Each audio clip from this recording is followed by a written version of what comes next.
I graduated from Ursuline High School, and then I came down here to go to Ohio State, go Bucks. Yeah. And then I never left. Yep. Yes, Robert Delaquadre lives here in the Columbus area, but he has Youngstown in his heart.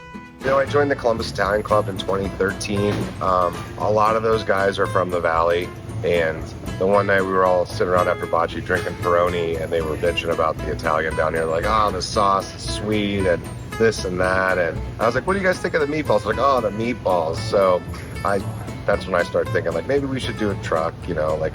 Robert decided to summon his Italian roots and, using his grandma's recipe, start his business rolling.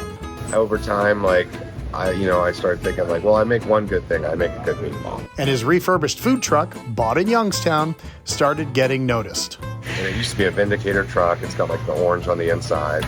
And, we ended up bringing it down here, and we started working on it in 2014. We ended up launching it in 2016, and then we won the Columbus Food Truck Fest in 2018. Soon after, the people in Hilliard, west of Columbus, were starting an indoor-outdoor area with a food court, and they had a space for Meatball Mafia. So we finally opened here in June of 2020. We just immediately started getting the Youngstown customers coming through, telling their friends, you know, like everybody in Youngstown is the same thing. It's like, if you like something, you love it, you tell everybody.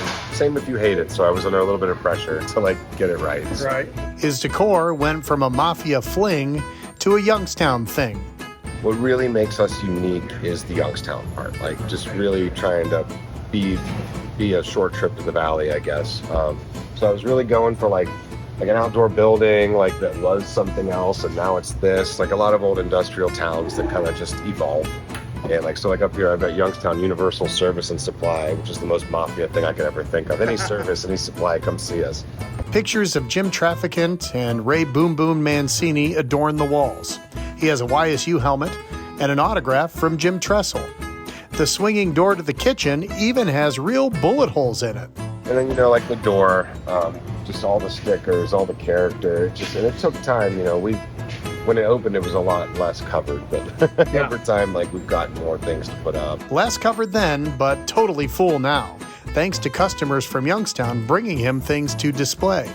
The menu has even evolved. It's not just these delicious meatball bowls anymore. The only pizza on the menu I was really trying to base on anything was the Briar Hill. I was going for like a St. Anthony's, classic Briar Hill. That was my school as a kid. That was my church growing up.